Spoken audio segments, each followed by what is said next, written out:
First of all, I'd like to welcome everybody here. And I'd like to invite you. I think of this more as invitation rather than teaching, although you can call it what you like. But I would like to invite you, if you're comfortable, to feel your feet on the floor, uncross your legs, if that's comfortable. I mean, it's all invitation, okay?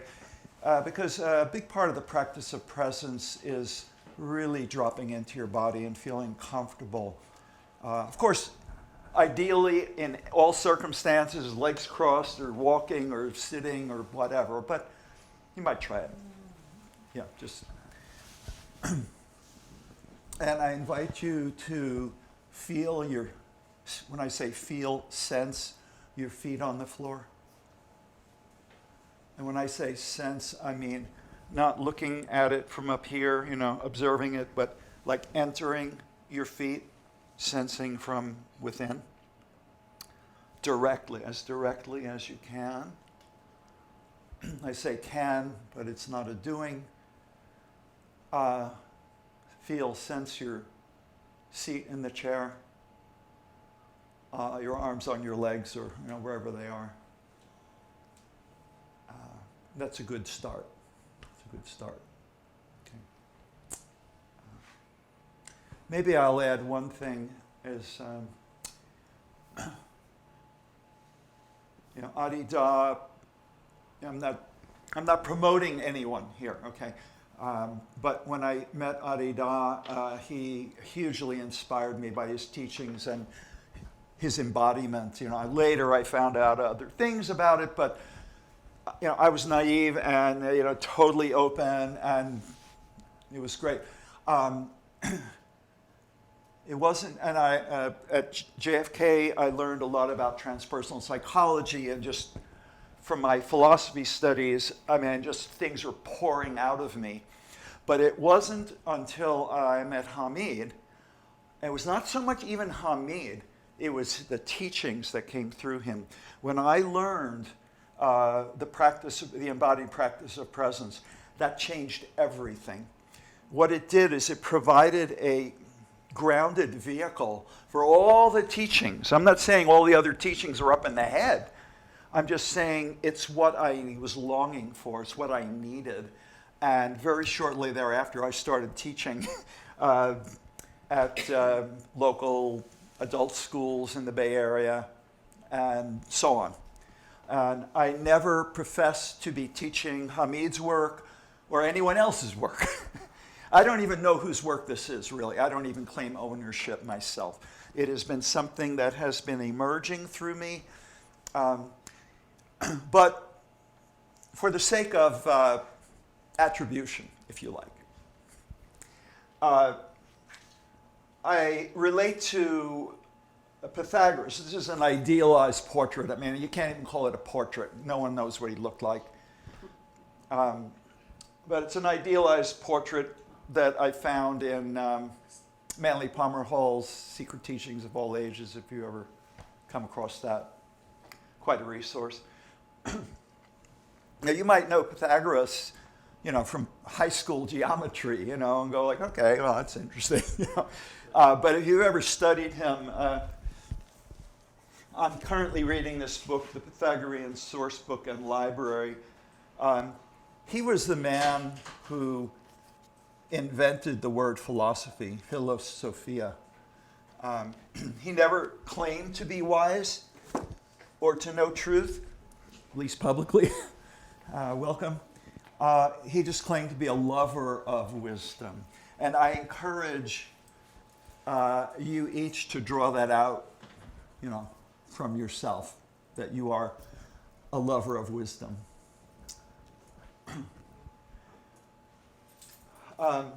So, where to start?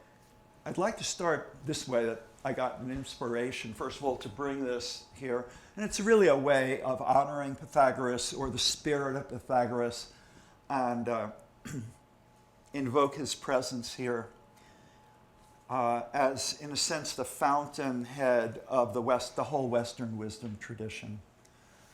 He didn't make up the teachings. He traveled widely because there was a prophecy about him from the Delphic oracle that his father received and did his best to follow. And so he traveled widely and studied 22 years in Egypt. The only Greek that I've ever heard of who was accepted by the Egyptian priests to go through the entire 22 years of their mystery schools. Because they considered the Greeks kind of barbarians, according to their standards.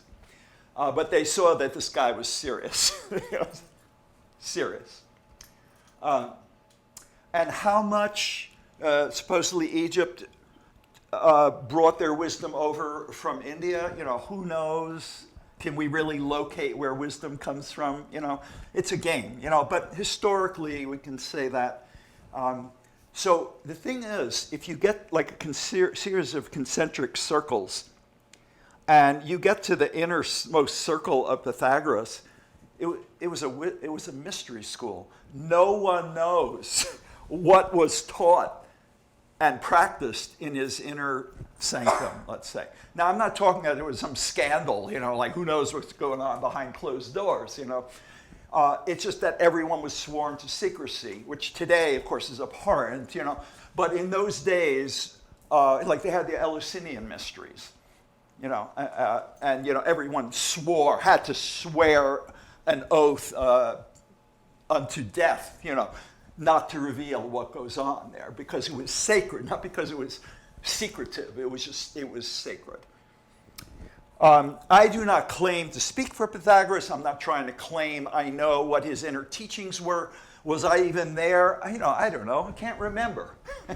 But I like to think in some ways that what has come through me is something like what he might have shared, which is mystical. Everyone would acknowledge, even the rational scholars of Greek philosophy will acknowledge that the innermost core of what he taught was mystical.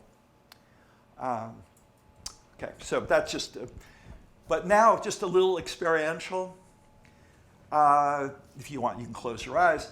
Just imagine, if you will, that we are relocating back 2,500 years ago. This was after Pythagoras finished his studies at the Egyptian mystery schools, and he came back home. Couldn't find a place that was suitable in Greece, so he went to southern Italy.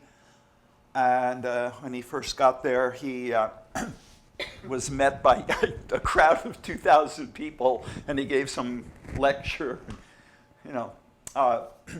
But we're going to Crotona, where he set up his school. And we're not just going to the outer, as I say, the concentric circles, not the outermost, but imagine that we're going into the innermost sanctum of his mystery school. And I don't say this, in any way of disrespect, like we're barging in, but just, for imagination's sake. And, but really this is a way of invoking the spirit or the presence of Pythagoras, or say the love of wisdom, or the lover of wisdom, into our midst, into our hearts. Okay, so what to say now? My journey with this was over 30 years, and I was doggedly determined, dedicated to what was unfolding. And it was only, over years that I kind of got more clarity as to, what is unfolding. But it struck me from the very first time that I practiced this, or at least the roots of it, that I learned from Hamid. And where did Hamid get it from? He got it from Gurdjieff, the Armenian teacher, who supposedly kept it shrouded in mystery for his own purposes. And supposedly, he studied it in the Sarmoon Brotherhood, I think in northern Afghanistan. There's one of the Sufi schools. Now, it so happens that mandalas, and mandala is a Sanskrit word meaning circle, really sacred circle. I mean, not just a geometric Euclidean circle, but sacred circle as a sacred symbol, esoteric symbol. So I was just checking with someone who knows the Fourth Way schools of Gurdjieff very, very deeply. And I asked him about the use of mandalas, and he says he has no notion of the use of mandalas in Gurdjieff, in the Sufi schools, and there's none in Arida, there's none in Hamid. So you might ask me, well, and there's not even any evidence that Pythagoras used them. So you might ask me, well, where'd you pull this out of? I can't say. I don't know. It's just like I've always loved mandalas ever since I was maybe a little child, and my mother had a fabric, on a upholstery, and it had some kind of mandalic image, and I was drawn to it. So a lot of times you'll see, it's a circle and a square, kind of the symbolic union of the feminine principle and the masculine principle, or the right hemisphere, if you like, and the left hemisphere, if you like. This is not the original form of the mandala that came to me. As I say, it was all unfolding. But when I came upon this, I've never left it, basically. And so what you have, basically, is a central circle with 6 circles of the same size tangential to it and to each other, or at least to, the central circle is tangential to 6, the others are tangential to 4. So the central circle has a kind of a preeminent role, if you like. But there are no words here, just the pure image. This is not what I started with. This actually came later just as a reflection, just to show the pure form of it.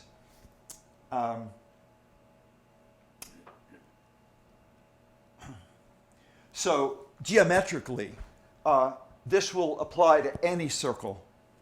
Any circle of any size will have exactly 6 circles tangential to it around it. And then, there's an outer circle that's tangential to all the outer ones. So, so then, what does this mean other than geometry? Well, so onward. So I call this panel 0.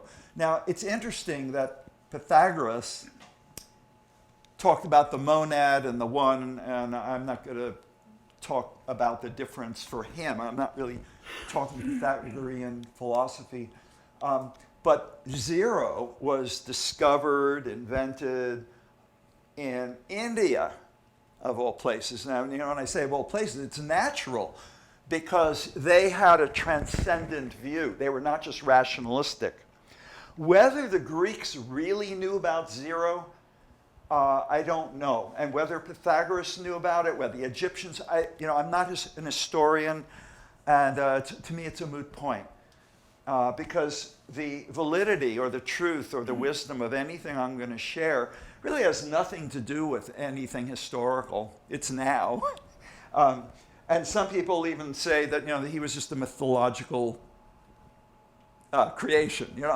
Does it really matter? But in any case, let's proceed.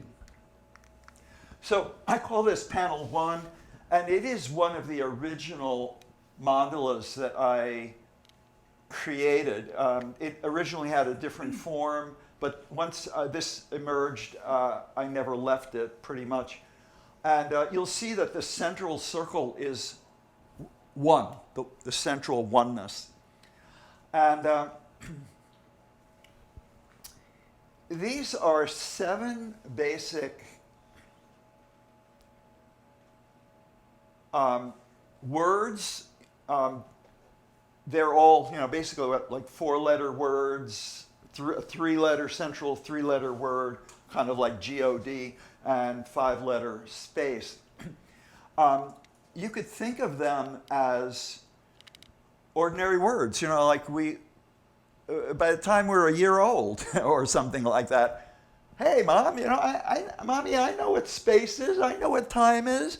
In fact, I learned how to get to school today, and I learned how to tell time on my watch, and I think I know what love is, and I know what mind is, I know what life is, and I even know who I am, so a child might say, right? And so we might say,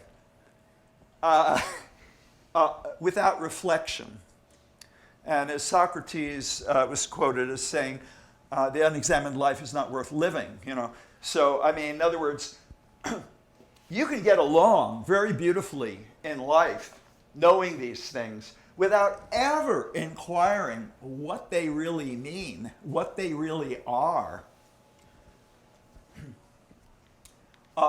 Euclid, and I'm not putting him down by any means, I loved studying Euclid.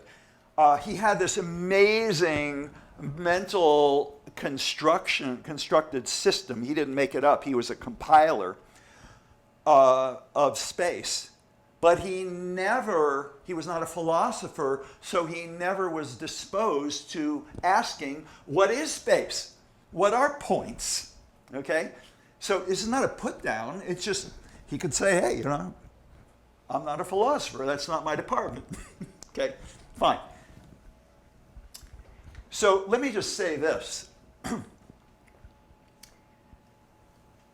The alchemy, and that's a word that comes out of Sufism, and Hamid stressed it, and I have my own sense of it. We could say that the alchemy is from assuming we know what these are as the foundation of separation. Because, hey, if you know what space is, you think you know what space is,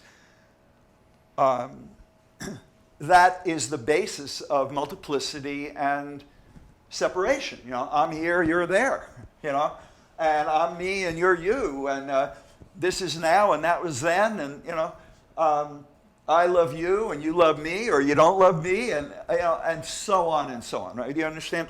They can be the foundation of separation. And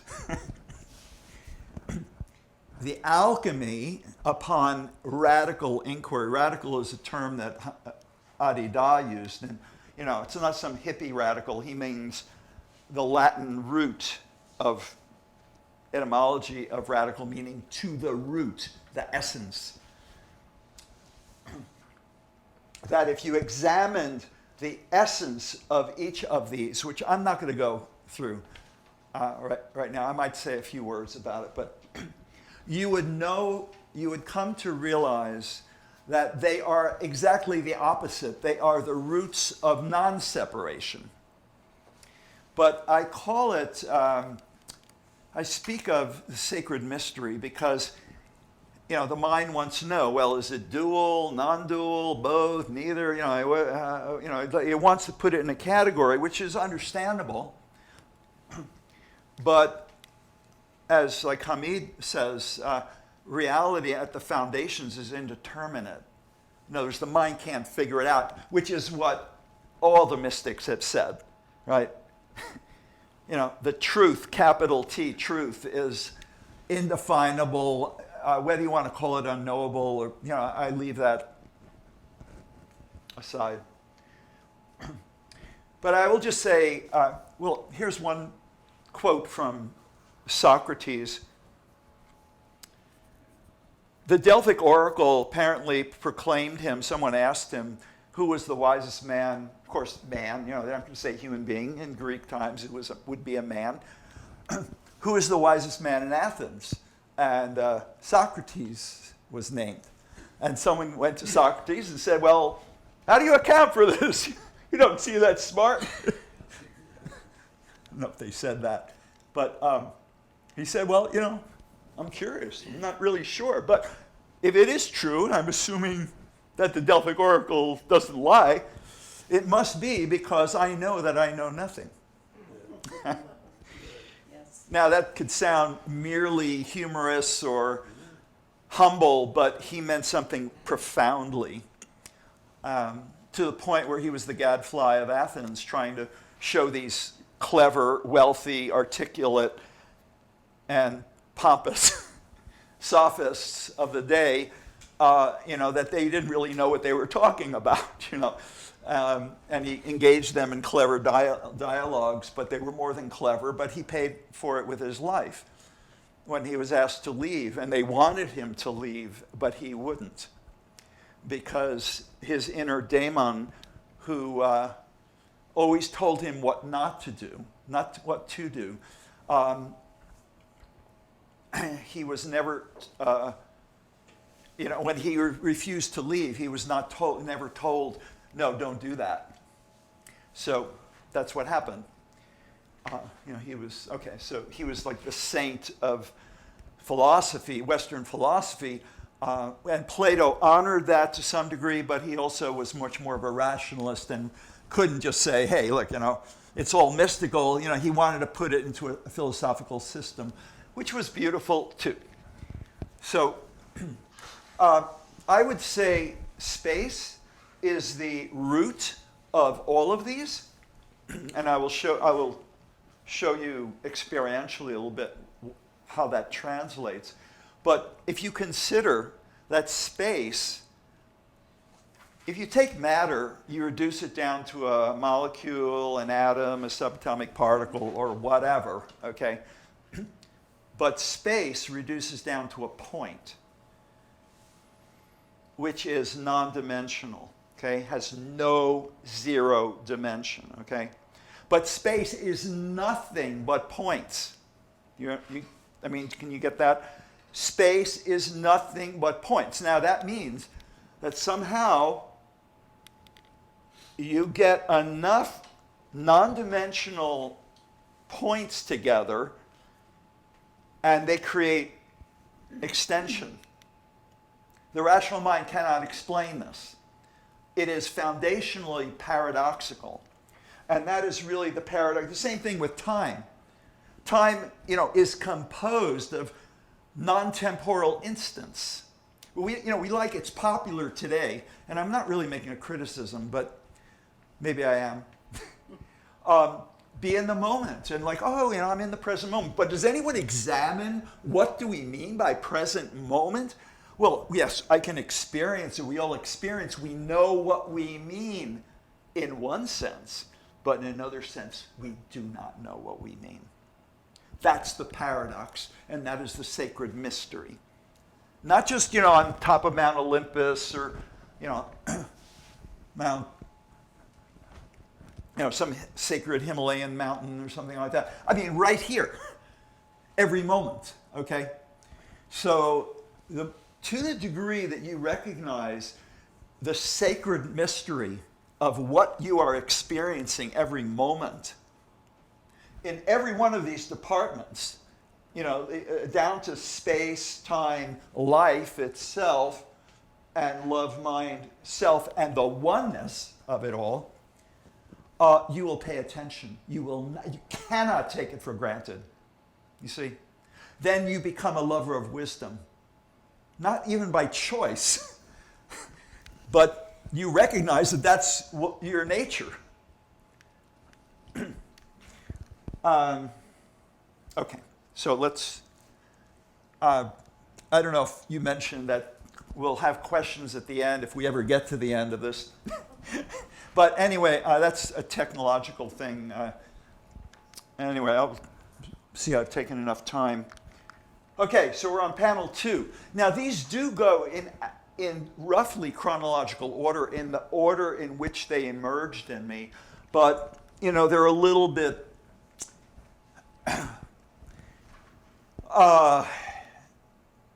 it's not exactly chronological, but pretty much. Okay, so if you can see, I'm just wondering if maybe should have thought about this before, but I'm just going to put this up here just so that you can visually compare, because I don't have them all out there. Look at the difference between panel 1 and panel 2. This is all like Platonic forms, nothing to do with human, even though there's a human looking at it implicitly. But, we look at it like, oh, beautiful. I mean, it's just perfect, So it's sort of like ideas in the mind of God, if you like, okay? But in panel 2, we have human form. And that is, in a way, the fundamental, and I know, Dora, you're very much into this, you're very tuned to this, the paradoxical interface, the sacred mystery of the interface of what we could call divine and human, the formless and form, the infinite and the finite, ad infinitum. But you get the point. And the two are one. See, this is part of the non-duality of it. The two are one, and yet it is a meaningful distinction. It's not a nonsensical or meaningless or trivial distinction, okay? So, if you look at the colors, and I'm not going to get into the colors really come out of Hamid through the Sufi schools. Now, I did want to mention, even though Pythagoras did not talk about mandalas or use them, he did, central to his teaching was sacred shape, sacred geometry, sacred word, sacred number, and maybe there's a fourth one there I can't think of in the moment. So I think of these as sacred word. In other words, if you really understood what self was, I'm not even going into that. I could, maybe I should, but we've got to move on. But if you really understood in some intuitive way what each of these means, you would see that they are sacred words, even though in the most casual conversation, we say, hey, I'm going to the store, I'll see you in a minute, or, there's nothing wrong with that, right? I mean, it's not like, hey, this is using the sacred word of God in vain, It's heresy, But I'm just saying this is the interface to the divine and the human. The most mundane is also the most sacred. Okay? So, just visually. So, black, space, what does that get translated to? The physical body. Now, we're not talking black skin, or it's not on that level, and we're not talking male, female when we talk about masculine, feminine polarity or principle. I mean, they can apply in some ways, but that's not our focus. So, time gets. Actually, I'm just going to work now on what I call the 5 bodies. So we have black for the physical body. Red for life gets translated into the hara, H-A-R-A, called the kath, just below the belly button, as the vital body.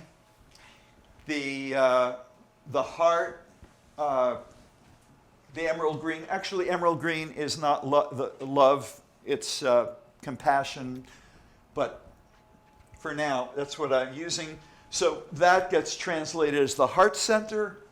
The blue of mind gets translated into the head center for Gurdjieff, and maybe he got this from the Sufis, I don't know. But the head, heart, hara, he emphasized very strongly as three major centers. Not that he didn't know anything about the 7 chakras, but I think he wanted to. There's an ancient numerical tradition of condensing the 7, which is a sacred number, into the 3, which is a more sacred number. the Holy Trinity. This was a center of thinking, center of feeling, a center of willing. So that's 3 plus. That 3 is held in the context below, if you want to say, in the physical body. And when I say below, I don't mean, it's gross and, it's the sacred chalice of the 3. And so to speak, above is, I call the causal body, which is the violet of self. And so that's the 5 bodies. Now let's just for a moment, just a few moments, I invite you to verify in yourself, just connect experientially with, verify your, what we'll call physical body, right? Everyone can verify physical body. Everyone can verify vital body. I mean, can you feel your aliveness? Do you know you're alive? Okay. Heart. You might not be having big emotions right now, but do you have a felt sense of your experience in this very moment? Do you have a felt sense? I would venture to say yes. I remember an early therapist of mine said, well, look, I said, I can't get in touch with my feelings. He said, look, you basically feeling good right now or not good? It comes down to that. And then mental body, are you aware? Are you listening? Are you seeing? Right? Okay, I'll call your mental body. Are you aware of yourself? We're not going to define that, but in a sense of I, okay? All right, that's what I'm calling the 5 bodies. And it's pretty ancient that the human being is typified by the number 5, like 5 senses, 5 fingers, 5 toes, 5 extensions from the trunk, okay? Now, this is a little bit of a word play. It's the only mandala in which I have a title like this. I use the L's on the left and the H's on the right, so I came up with liberated human, but what we could call liberated human. And by that, I don't mean a goal to get to. As you were pointing out earlier, it's like we're already that. And let's say we're remembering or recovering, like the recovery movement, okay?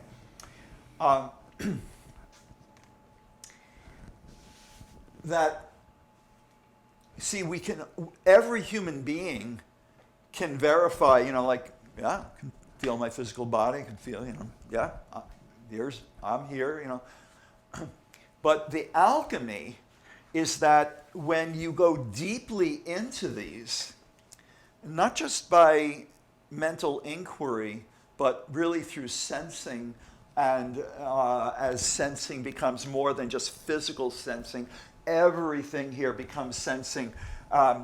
Physical sensing, sensing and breathing your aliveness, sensing into your heart, your feeling, sensing your seeing, looking, and listening, and sensing, intuiting your sense of your being. So I am going to weave a little bit of experiential here, but I realize that I'm not really going to do that all that much. This is a little more of a lecture, if you like.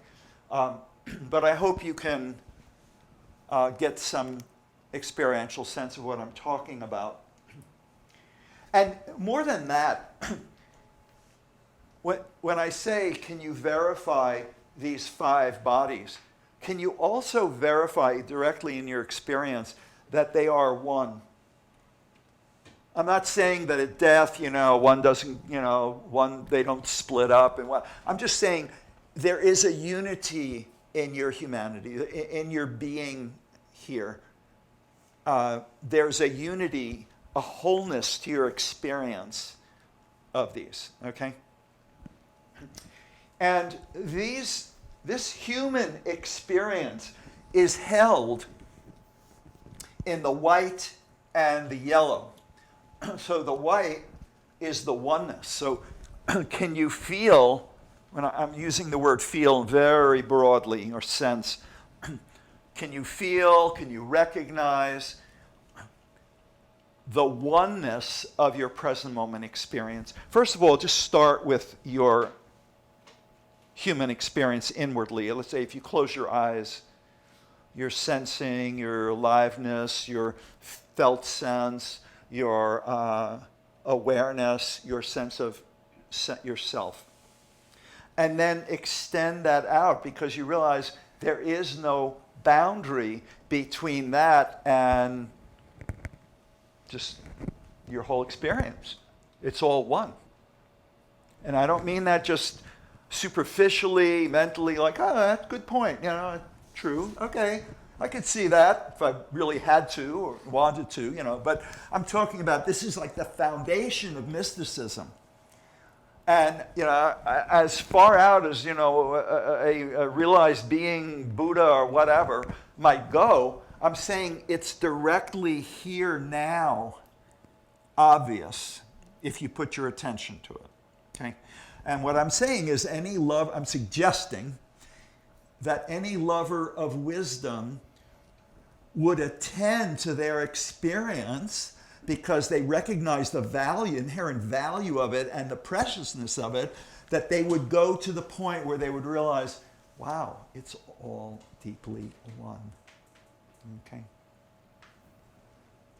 This doesn't mean it's not many. See, this is where the sacred mystery comes in. It's not like we're just merely reducing it to one and the rest is just, who cares?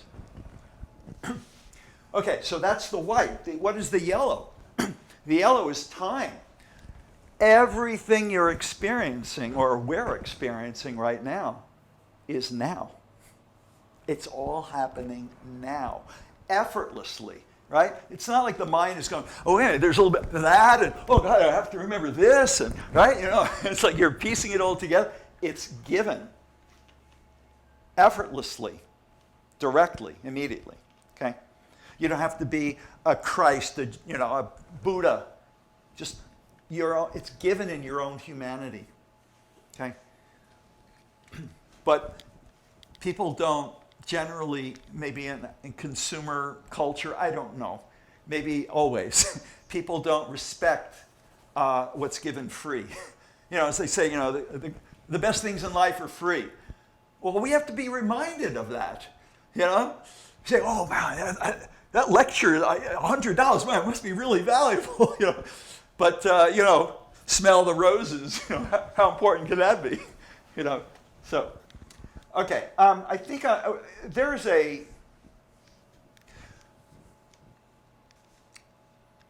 every one of these panels is deeply experiential.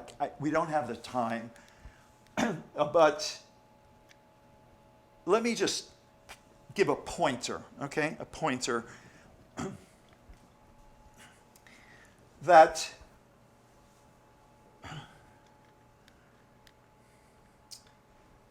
let's just do this for a moment. This is really very important.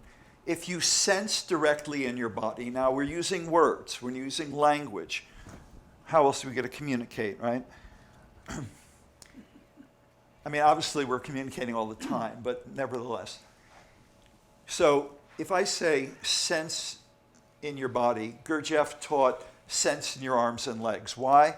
Not that we were trying to avoid anything exactly, but it is a more neutral territory than the 7 chakras. You start sensing into your whole body, and all of a sudden you get lost in your thoughts and your emotions and your passions, and you're off and running, okay? So he suggested, and this is really the basic practice, I'm not going to take you through this, but sensing in your arms and legs. But everyone can do this. It's not like you have to learn how to do that, right?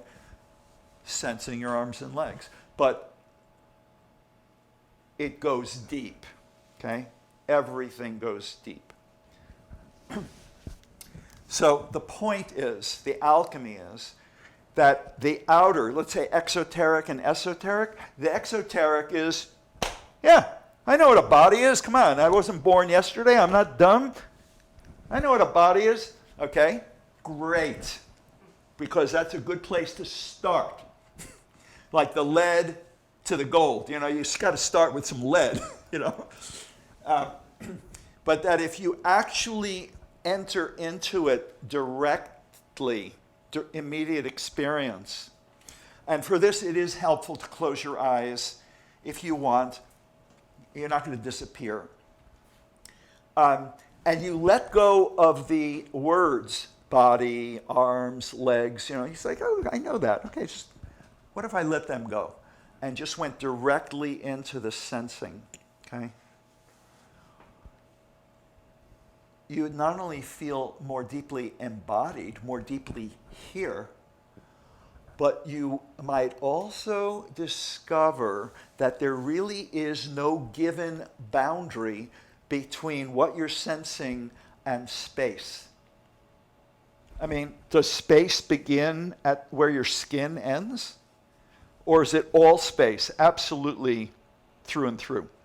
And space is one. So that's as much as I will say about it, but maybe I planted the idea. But that's a foundational practice in the practice of presence, at least as I learned it and as I teach it and promote it. And I'm amazed how much, I'm not going to get into because I'm not here to criticize, but I'm amazed at how much the New Age movement and, way more than that, seems to avoid the body. They'll talk about noticing and attention and awareness and, because that's all cool, but sensing in the body, we're not going there. Why? I don't know. But it's a fascinating, I have ideas, but I'm not going to go there. So what I'm suggesting is, the alchemy, consider the 5 bodies as the lead. And that if you enter into them deeply, directly, they will open. Now I call these L's, I use the word locus. Really, locus means location, but it's really space. That if you really entered into the life force, you would feel more alive, but if you really entered into it, you would open into the living presence. And if you really entered into your heart, and I'm not talking about going through all your emotions, at the end of 10 years of therapy. I'm talking about directly going into your heart and feeling it as deeply and directly as you sense in your body, you would open into the loving presence. That your heart is not separate from the loving presence. Inherently, it cannot be. Doesn't matter, if you're feeling grief. I'm not saying it doesn't matter. I'm saying it doesn't. Even something like grief cannot fragment or divide your heart from the loving presence. Because just like whatever's going on in your sensations, it cannot separate you from all-pervading space. It just cannot be. Okay? And if you go into the mind, it's considered go into the center of the head and just imagine looking, or first of all, listening. Start with listening and notice how effortless it is. And you're listening in all directions. I mean, I'm facing you, but your listening is in all directions. And then imagine an all-seeing eye at the center of your head looking in all directions. And what is that? Looking, listening. That space is a space of awareness, consciousness, all-pervading, or spacious mind. Here I use the L word, light, but so that the mind, whatever your state of mind is, and whatever you believe, and whatever opinion you hold, whatever political party or religion you are a member of or whatever, you cannot be separate from a spacious mind, from the presence of, say, consciousness presence. And the I am, the self, if you go into your heart, because see, generally the head construction of Well, let me tell you, I mean, it's appropriate. Like you just meet someone like, hey, who are you? Here's my name, and I see what you look like, and on and on and on, right? And there's nothing wrong. Everything has its place. But if you go into your heart, if you drop that down into your heart, and you directly feel, sense, intuit your being, it has no name, has no age, no shape, whatever else, I don't know, no gender, it's like, in that sense, the via negativa, not this, not that. And you also recognize that the beingness is not separate from universal being, or the universal I am presence. And that all these modes of presence are one, inherently. Okay? So, pretty simple. Okay, I mean, I'm differentiating it, making it complicated in a sense, but it's really all differentiations of oneness. That's what it is. Okay, so I spent maybe a little too much time on that, but I think it was worth it. Okay, now panel 3. I'm going to take a moment so that you can see these.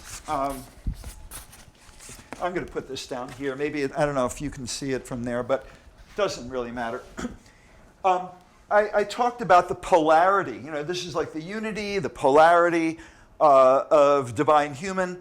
And here, when this emerged, and pretty much all of this happened when I was in Ashland over the past 14 years, in something like 2008. I don't know, maybe that's why I'm in Ashland. I don't know. I seem to be drawn to where this process can keep going. So this is an ancient triad that, in some general, using very traditional language, is referred to as God, man, world. Now, people today don't like the word God sometimes. Especially don't like the word man, But I'm using man. First of all, it is mantrically, it's one syllable, okay? I could say human, so on. But the word man derived from the word manas, Sanskrit, for mind. In other words, we are a being that is self-aware. Okay? Now, I'm not saying whales aren't, I'm not here to get into all that, right? So, God, man, world. Now, I'm going to go through this very quickly, hopefully. Okay, so you saw that the colors got applied from the universal ideas in the mind of God down to 5 bodies of the human form. And now they get translated into the great religions. 3 major religions or religious traditions of the East: Hinduism, Taoism, Buddhism. 3 key religions of the West: Judaism, Christianity, Islam. So I think it's pretty obvious. I'm not going to get into it much, but Christianity, whatever you think about it and how unloving the Crusades, the Inquisition are, but it was promoting love. Not that Judaism never knew about, or that any others didn't know about love, but I'm just saying that seems to be, Jesus' mission. God is love. Taoism, time, the flow, all things flow, and the Tao from which all things flow, and the yin and yang do their perpetual dance, is in the timeless. I think it's pretty obvious that Hinduism can correlate with the self, that art thou, tattvam asi. I think it's pretty obvious that Buddhism relates to mind, paying attention, mindfulness, and I'm not reducing it to that, okay? I'm not doing that. Now, Islam might not, they rebelled against the Christian Trinity and, wanted to insist on the unity of God, which is similar to Judaism. But especially the Sufis, it was all about oneness. ultimate oneness with God, or Allah, by whatever name. Shamanism connect with life. It's like the original, the root, the mother root from which all religions sprang. And I think the only one that needs to be really explained is, how does Judaism relate to space? And this was, in a way, a very important point for the rabbis in the Kabbalah. It was a root paradox in all of Judaism, because, the Christian Bible was based on the Jewish Bible and contained it, but the Jewish Bible had started Bereshit, in the beginning. God created the heavens and the earth. So, like, let's say a little kid said, "Mommy, that's really interesting, but you say God is omnipresent, right? God is infinite. So if God is infinite, how does God have any room to create anything? How is there any room left over for Adam, Eve, the stars, right?" Good question, Jonathan, Mary, it's a root, it's a paradox, okay? They cannot explain it away. So they called it tzimtzum, a Jewish term, which means contraction. Now, they would say God cannot pull himself or itself away from any, but its presence was withdrawn to make a little room, like one little corner of his infinite majesty, and that's the whole infinite universe, okay? That's the tzimtzum. So, now, the other thing I need to say about this is kind of an overview of 3 ages of history. So, I think it was the 20th century, and I don't know if I can remember his name right now, but he was Karl Jaspers, Jaspers, was a philosopher and historian and whatever else, maybe something like Joseph Campbell in some sense. He theorized, he noted that all of these religions and the religious figures occurred within a certain time frame, a window of history, roughly. Now, I'm extending it. Islam came later. It was outside of that window, but and Judaism and Hinduism came way before. But during that period that he called the Axial Age, I can't remember now, 800 BC to 200 AD. I don't remember, but I only remember sacred numbers, not historical numbers. That there was an efflorescence in Judaism of the great prophets, and Hinduism had some flowering in Vedanta or something like that. You can check that out for yourself. So this is pre-axial age. It's kind of like the central one before differentiation. And I'm not trying to say, all shamanism, it's all the same, and Siberia, it is and it isn't, but I'm just making that, it's all very general, okay?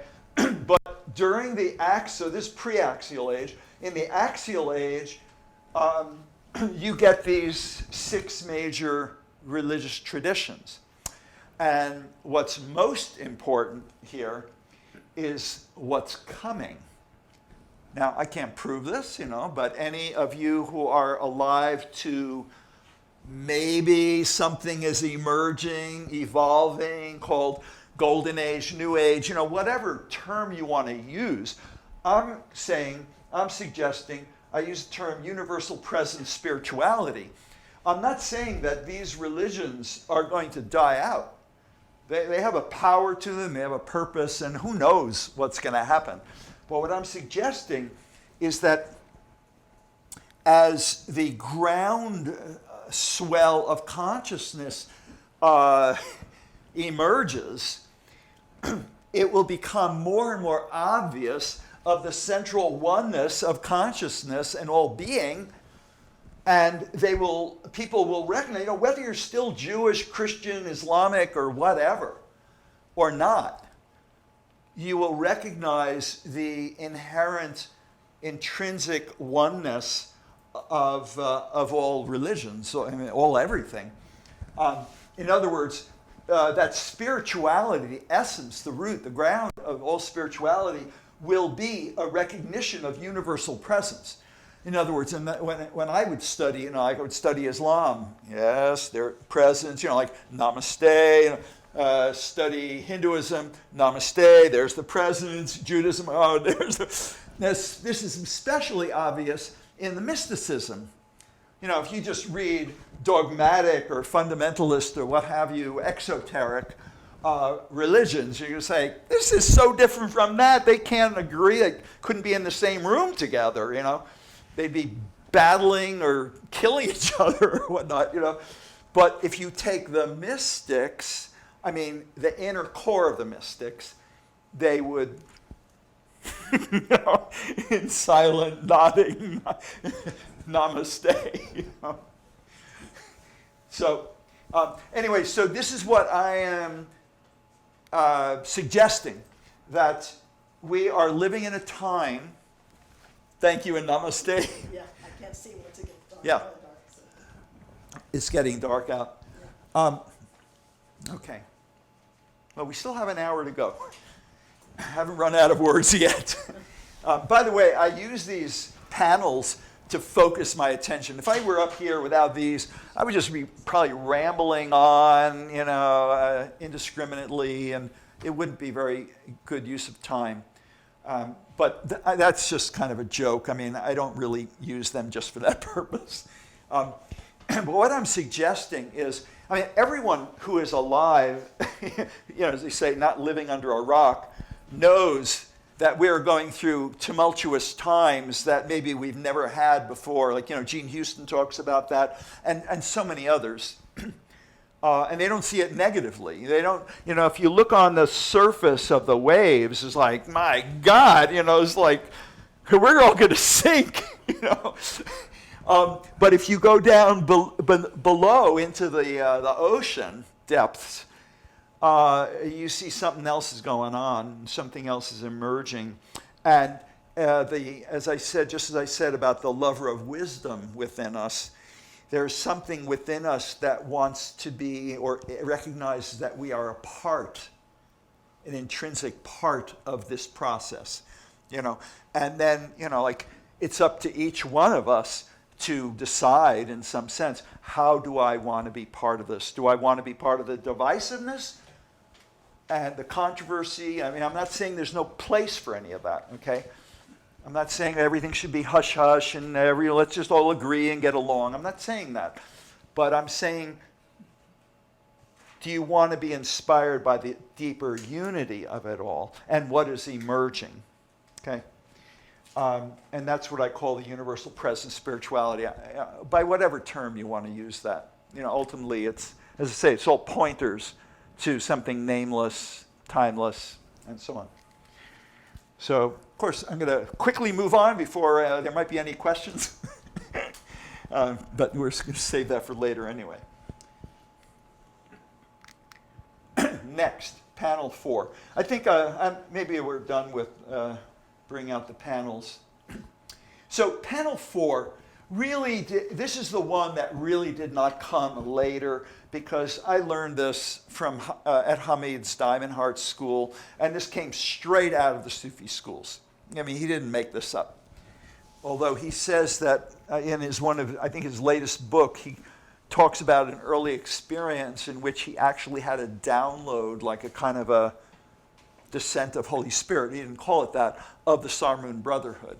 So he felt in some ways that he was channeling or the instrument of the inner teachings and practices of the Sarmoon Brotherhood, so that he was no longer going through Gurdjieff and the Fourth Way. He had direct roots. And of course, all of us have direct connection. You don't need to go, I talk about Pythagoras and so on, and yet we all have to come to our own direct access, because it's our own direct nature. And all mystics would say that. That's just like the oldest wisdom on the planet, you know. So basically, what we're doing now is extending the colors into what are called, at least I think Hamid called them, the Sufis probably called them, essential qualities of presence. And I will try to take you through them in briefly.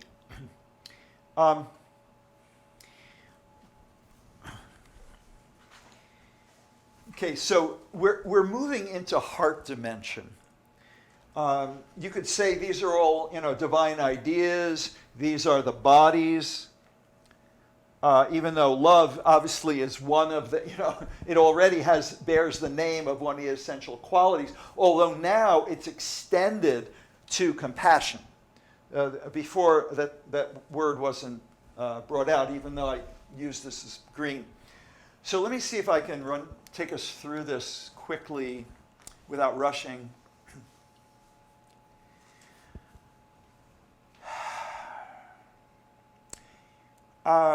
If you close your eyes and again return to the sensing, I call this entering the stream because, see, the stream of sensing is already flowing. Your body is already sensing.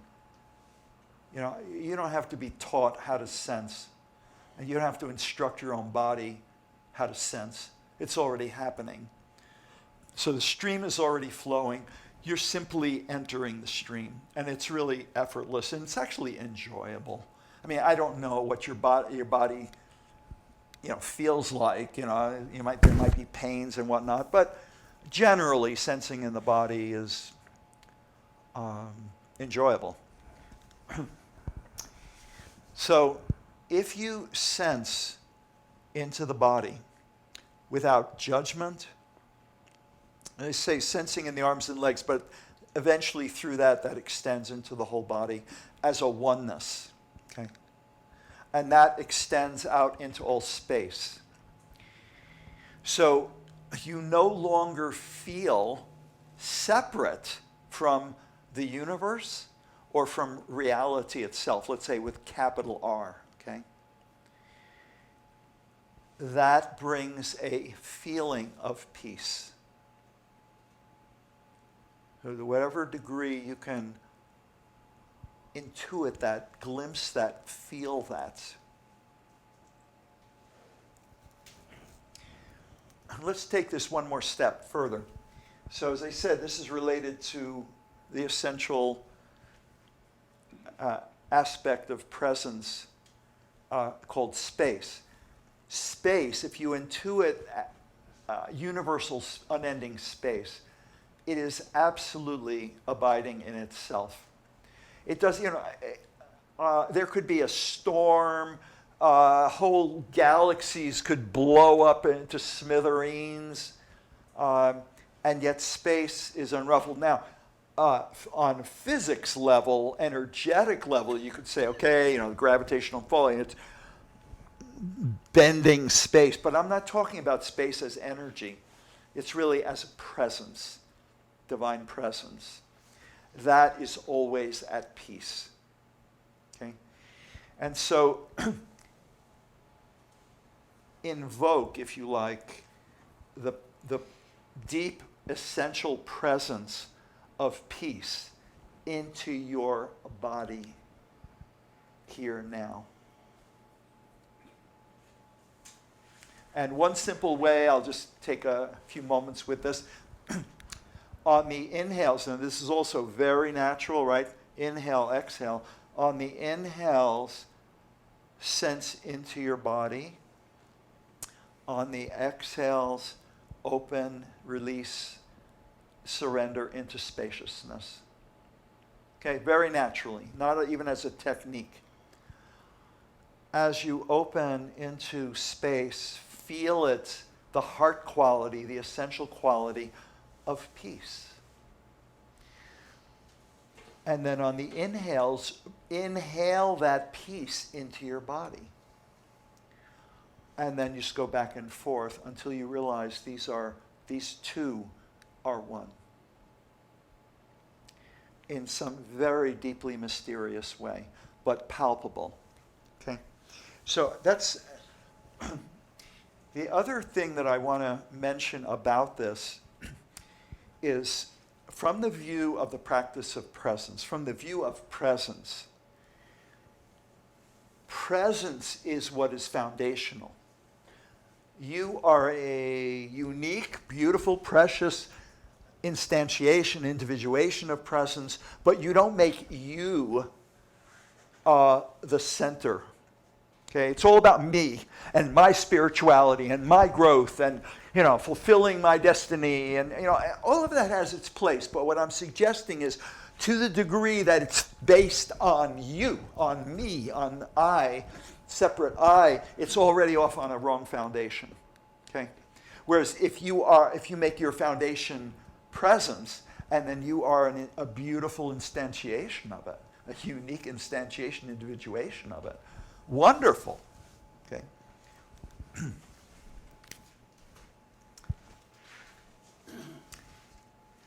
So, namaste. Thank you. So basically what I'm suggesting is this. Instead of chasing states, I want to feel peace. Yesterday I had this wonderful, I know I'm mocking, in a way. I don't really mean to do that. I mean, it's beautiful. You had a beautiful opening to peace the other day, let's say, a peak experience, okay? But what I'm saying is, when it becomes the addiction, I've got to get that back. I've got to, this seeking and clawing your way to something that you had somewhere else, some other time, becomes an addiction. And it's misplaced because it's making me and my states primary. Whereas what I would suggest, just intuitively, this is what I've worked with, is if you enter into the always already nature, essential quality of the peace of space, and then establish yourself in that, and then invite that into your body. Not to deny that you have a pain in your knee or whatever. The peace holds it. It does not try to negate it. It has no need to be over against. You understand? Because it's non-dual. It has no battle. It's at peace. So it's not interested in battling anything. Okay? When I say it, I'm talking about that in you. Okay? Not just some hypothetical peace somewhere as an idea. Okay? I'm talking about as a presence. Okay? And the same thing happens elsewhere. I won't spend a lot of time with this, but okay, let's take mind. So grounded in the peace of space in your body. And remember I said the spaciousness of the spacious presence is really not other than the spaciousness of awareness, of consciousness in your own experience.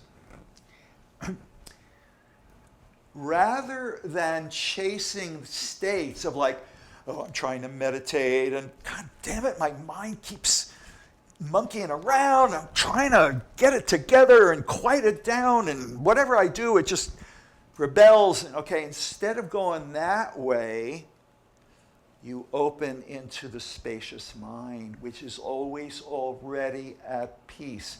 But I call that here serenity, kind of like out of AA, if you like, peace of mind, okay, just to distinguish it, okay. And then you go, oh, wow. Now that gives me something to focus on. I open my attention to the always already, here now, serenity, essential, inherent, essential quality of mind, of spacious mind, which is serenity. And lo and behold, my mind becomes more serene. You see what I'm saying? Try that on for size, okay? And then get back to me, see what you come up with. Okay. So for the heart, I studied psychology, and I'm sure a lot of you have.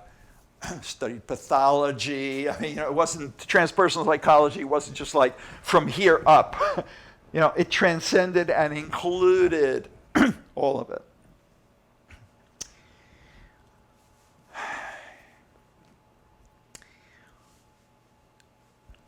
But if you open in a way just like the peace in the body and the serenity in mind, that the heart recognizes that it's not separate. See, the root of suffering, and I'm not making this up, whether the Buddha said it quite in this way or not, the root of suffering is a sense of separation. And it brings up on a bodily level the fear of death. Like, I'm separate, and what's going to happen? What about me? What's going to happen to me? The Buddha, fine, he's enlightened. But what about me? And the heart is anxious, and we're human. We have grief and fears and all the rest, right? But to the degree that you recognize, and when I say recognize, I'm not talking about a mental idea, as philosophers was sat around, what do you think reality is? It's not that, okay? It's not that. So if you enter into the heart directly, just as I said, if you go into your heart as who am I, and you just directly go into your being, it has nothing to do, you're not denying where you were born, when you were born, what your mother did with you or your family situation, right? It's direct, much, much, much simpler. This is not spiritual bypass. You enter the indelible, inherent quality, essential quality of love that everyone has in their heart. And what is compassion? Compassion is love's response to suffering. This is why it's not spiritual bypass. Spiritual bypass would be more like, yeah, I don't know about you, buddy, but I'm into love. Don't give me this fear stuff and, shadow stuff. Like, Dory, this is old hat to you. You know what I mean? In other words, or like, oh, did I tell you, I'm in love with so-and-so, and she is perfect. It's just like, oh, really? To me, she's very human. Oh, I don't want to hear about that. She's perfect. She's all love, and I'm all love. We've all been there in some way or other, right?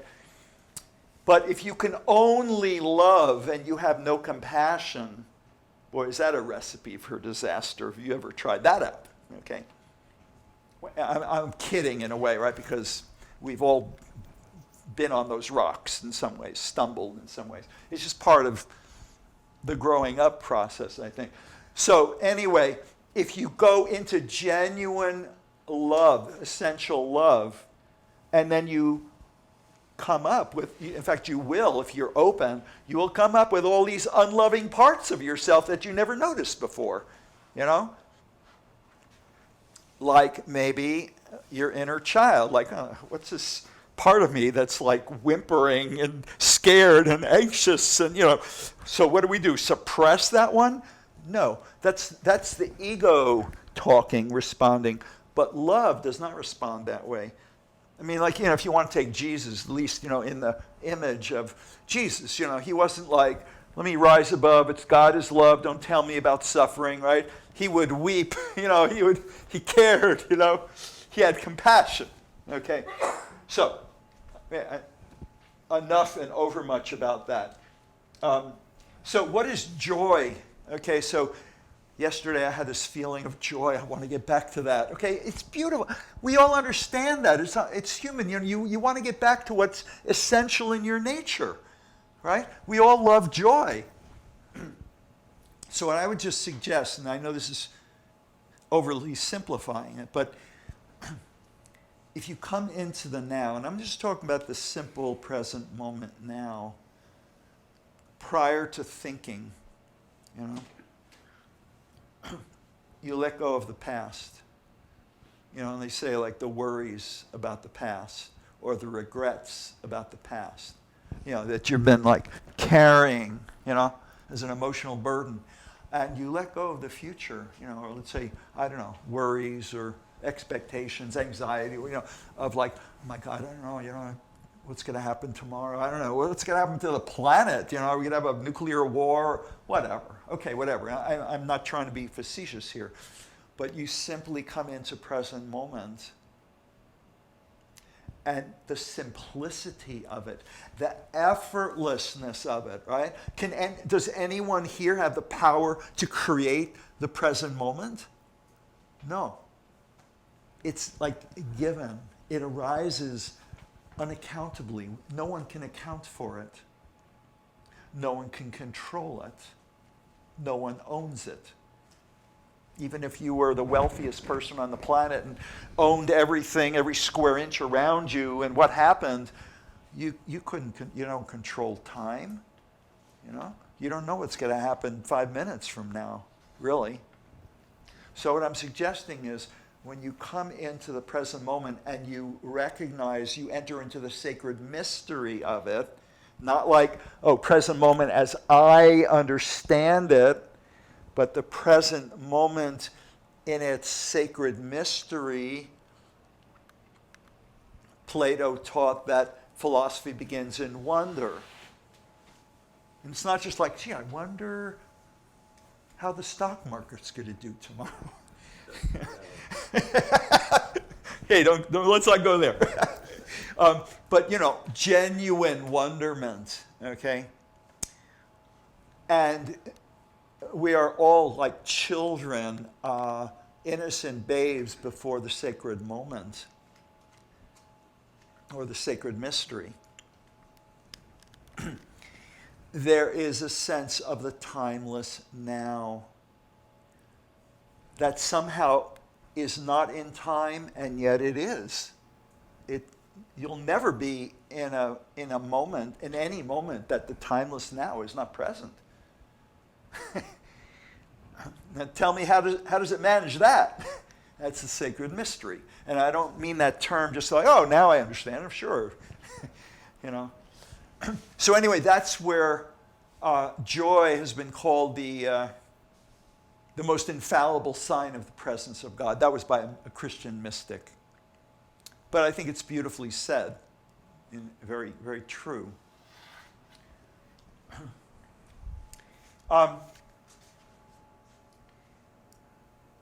For self, now the more self is your notion of, am I good enough? I don't know. I'm trying.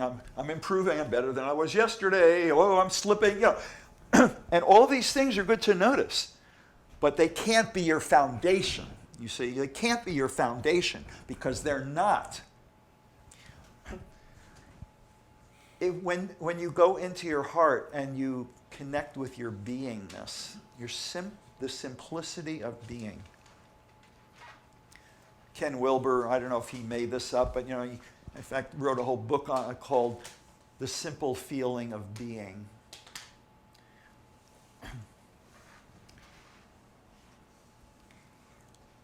As I say, you recognize there's no age, no gender, no form, no name, no good, bad, indifferent. There's just your being. It's like fresh. And it's inherently free because it's not, it's like it doesn't even have any form that dust could, it's not like a mirror that dust could allow, I better polish my mirror, make sure it's presentable. Okay? It doesn't have form. It's inherently free. Okay?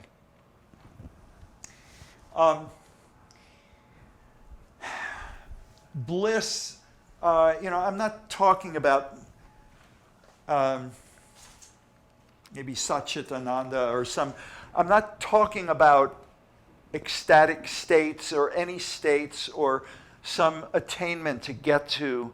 I'm talking about what's inherently here in this moment. So to the degree that you can honor, we're at RVML and, this is what's happening and this is what I'm feeling and this is my thoughts and sensations and all of that. honoring all of that. And yet also in the honoring and the welcoming of all of it, you recognize and honor the oneness of it all, and you enter into that oneness, the wholeness and the oneness. That is an opening into bliss. And linguistically, grammatically, I emphasize the isness in the bliss. Okay? The simple isness of being, the wholeness. And you could even condense it further into the I, like it's the freedom of the self is ultimately one with the bliss of the oneness. Now, life, that's the hara. Okay, martial artists. And I haven't really studied that worth, anything. But, they would say that, if you're up in your head, or the higher up you are, the easier you are to not be knocked over because, you're unstable. But if you ground yourself by breathing and sensing into the hara, you're more present in that sense. Okay, and there's a natural strength. Okay, now we're not talking martial arts here. I'm talking about the natural strength or the courage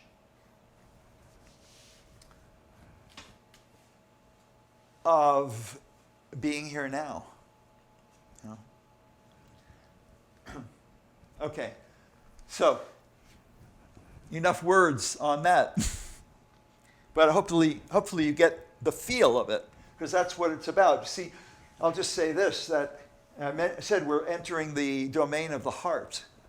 So from here, we're going into like the intimate feel of the inner qualities, the felt qualities of these presences.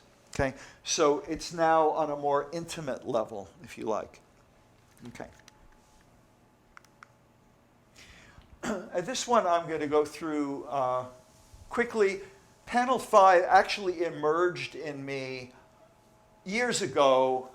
It's very important for me, but we'll go through it quickly. Basically, it's the same thing as this, but remember, we've added, through panel 1, 2, 3. I don't have 3 out here, but that was with the religion. So I added the religion, okay, for each one.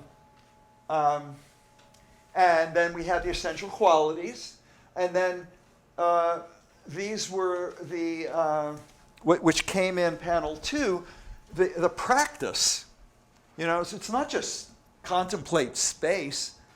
See, that's the beauty of what Gurdjieff brought to the West, is he brought a deep embodiment. He wasn't just saying like a kind of a new age, maybe ascension, I don't know. It's like, hey, I'm going to lead you on through a hypnotherapeutic journey, and we're going to just imagine going up through the crown of your head, and we're going to release into space, and now you open to the cosmos, and there's your body way, way down there, and you are the cosmos. And, it's beautiful, right? I've got nothing against that, but what does that have to do with the price of rice in China? Or, in other words, what does it have to do with most of our waking experiences here now, being here now in the body? So that's where to me, the power and the beauty of the sensing practice, the alchemy of the sensing practice. So, what is introduced in panel 5? It dawned on me, out of nowhere. It's not like I made this up. None of this I made up. Came to me, but I don't call it channeling. It occurred to me, just like intuitively, 7 aspects of presence, 7 mysteries of being, 7 days of the week. And it just came to me that what if, in my practice of presence, instead of trying to practice all of this all at once, I devoted one full day to each of these. So that means, and it could start on any day you want, but I started on a Monday, and that way Sunday is my kind of sacred day of integration. But the idea is that you take one day to devote to the body and the sensing. And that's a great foundation for the entire practice. And you practice peace. And psychologically, thank you very much. Namaste. You practice peace, and psychologically you notice, where am I not at peace? You don't even have to be looking for it. It'll become obvious where you're not at peace. But is there judgment? Well, there might be. It might arise, but then you notice that. That's why spaciousness is psychologically and spiritually so important. There's enough space for all of your stuff. Okay, so there's judgment, there's harshness, there's reactivity. Well, space is bigger than that. Guess what? Okay, so anyway, then I went to Tuesday and then Wednesday. And the reason, now, why go in that order? It's because I took care of the basics. Sensing in the body, breathing in the belly, and then combining these into sensing and breathing into your vital body, into your aliveness. And once you practice or enter into presence in that way, where you are deeply in the body, deeply with your breath, deeply with your aliveness, you have a good foundation, like I was saying about the martial arts, like grounded, you ground in the strength, in the aliveness, and that creates a wonderful grounded foundation for the practice of presence, for what comes later, which is more, needs a good foundation. I call this related to psychology for love, philosophy for mind, spirituality for self. And these were the three main studies that I practiced and studied for years and aimed to integrate. That's really, in a way, what I could say the whole practice is about, one way of looking at it. So, for example, if you want to start with the heart, oh boy, that's a pretty big load to start with. Okay, I'm going to go into my heart and all my emotions, and you're not grounded, and you don't have spaciousness, you get lost. Okay? Or like, I'll start with my mind. Well, if you're a Buddha, okay, that's great. But if you happen to be something less than that, you might have a hard time, and then you beat yourself up like, I'm meditating for years, I can't keep my, my mind focused, and I'm a failure, on and on, right? And I'm not saying it has to go there. It doesn't have to go there. But I'm just saying, for me, it was handy, more than handy, to have this foundation before I entered into these territories. But they're all direct. It's not like this comes after. Nothing comes after. They're all present. But I'm talking about on a human level of practice, it was helpful. And then on the seventh day, I would enter into, I would play music, Sufi music and Taoist music, during the day. And we just, music just takes me right there, and it's not like I was in bliss all day, but eventually, after years, I've been practicing this every day. I know it sounds obsessive, but maybe I'm dedicated like Pythagoras, I don't know. But in any case, once I got the point of it, I never missed a day. Although it took me, I think, 3 days to accept this. Because, I'll just tell you a quick story, very simple. I was following, I don't know, was it Jeff Brown? I can't remember his name, who wrote a book called The Process of Presence, or the Presence Process, maybe. And I would follow all his suggestions, and I would go into the bathtub and do all these things. And then I thought, and then that was about the time that this thing came to me. And I thought, isn't it interesting that you follow some guy just because he's written a book? That makes him famous and an authority. But you don't honor your own intuition? Now, I didn't give myself a hard time, but it was like something to notice. So then what occurred to me was, good things come in threes. I will see if it comes up again. And sure, it did. And I went, maybe I'm onto something, Maybe there's something to follow, And then the third time, okay, I'm convinced. And then I entered that, and I've never stopped since, except there was a slight tweak in it, which we'll get to in a moment, a few moments. So that's basically what this is about. And I think that that's all I need to say about that. Okay, panel 6 emerged. I mean, I could go on, but I try to make this simple. And there's a lot of words, but I call this the Mandala of the Divine Trinity. As I said, there's an ancient tradition of condensing, simplifying the 7 into the 3. And so what the 3 is what I call the above, the within, and the around. For example, if you do a namaste, just close your eyes if you want to do this, and just feel that this is a physical mudra. What is the point of a mudra? Mudras have been used forever because they're nonverbal. Of course, I'm going to come along and make it very verbal, but just to point out something. But I will just invite you to enter into a namaste.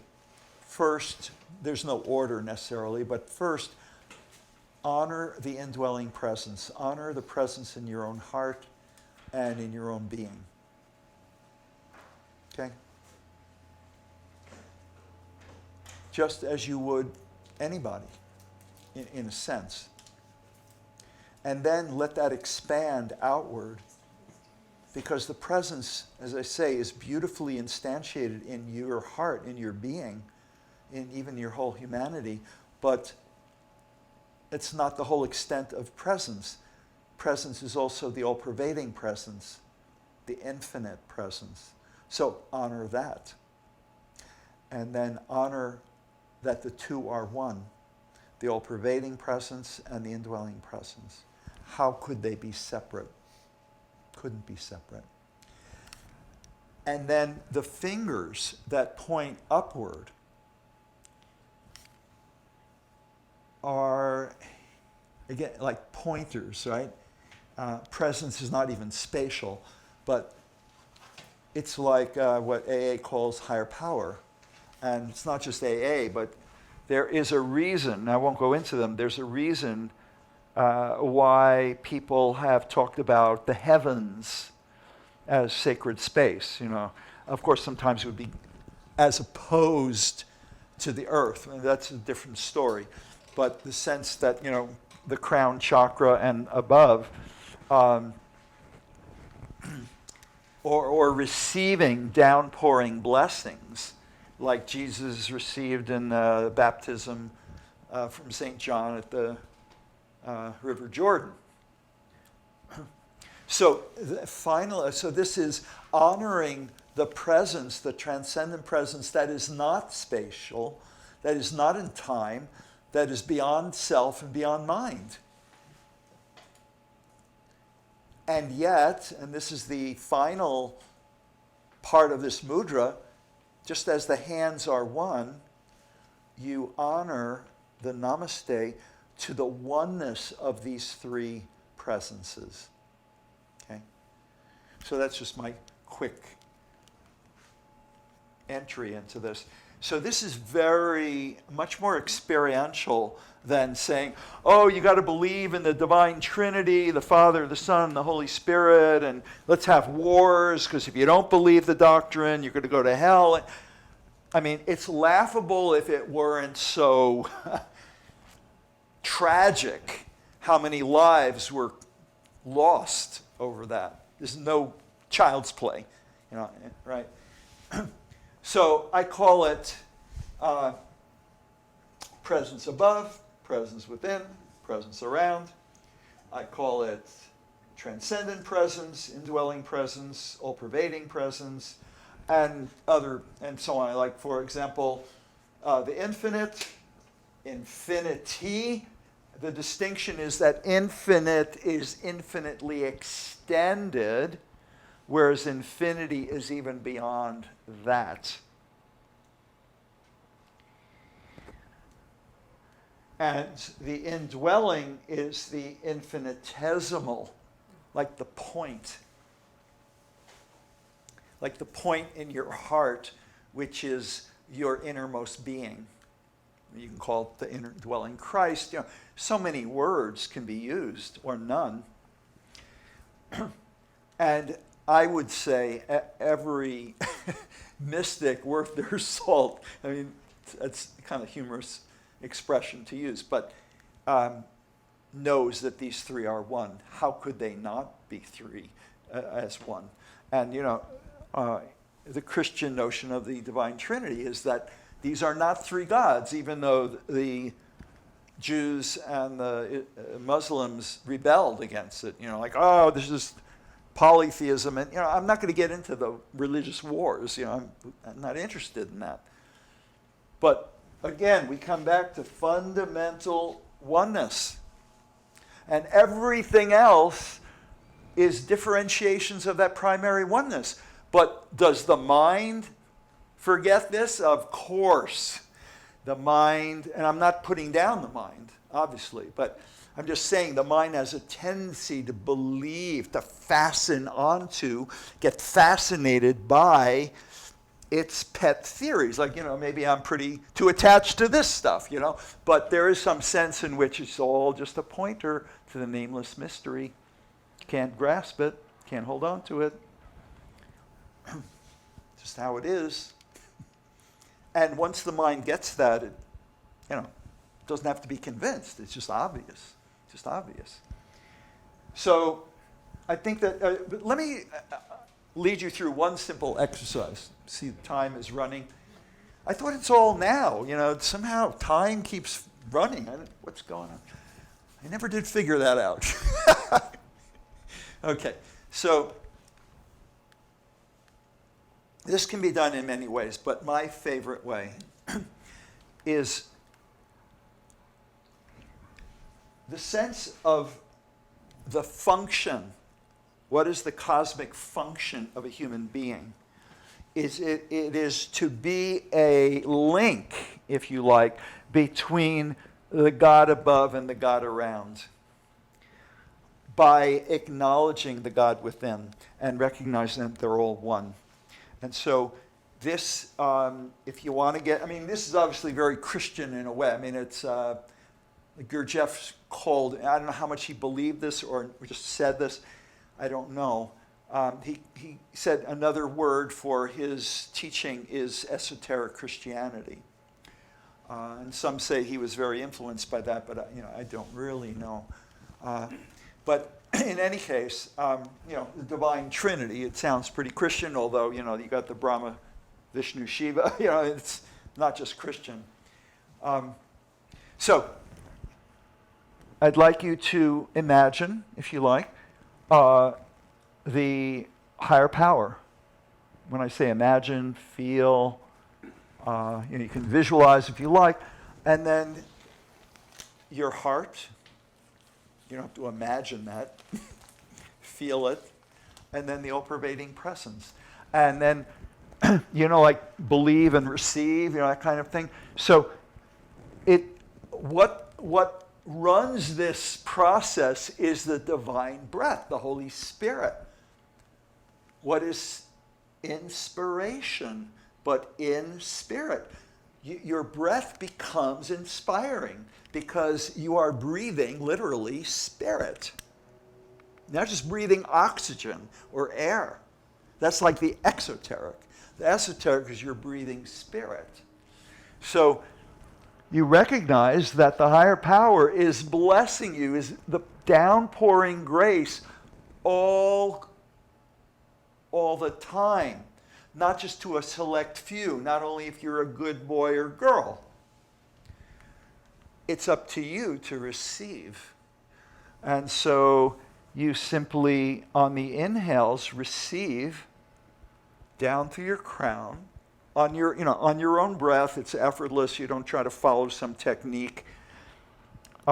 Deeply into your heart, and on the retention, you let it seep into your heart and through your whole body, your whole being. And then when the exhale comes, you radiate it out in all directions, omnidirectional. It's that simple. Okay?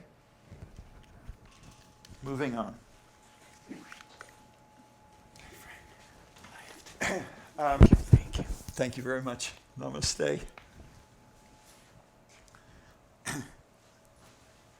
So I'll try to go through this quickly.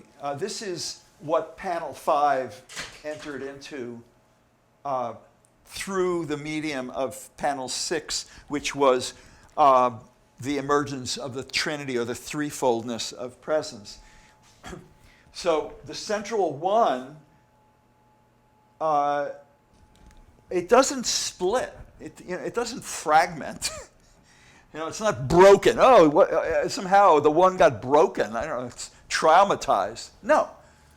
It's like a prism that refracts the white light into 7 colors of the spectrum. Is light broken?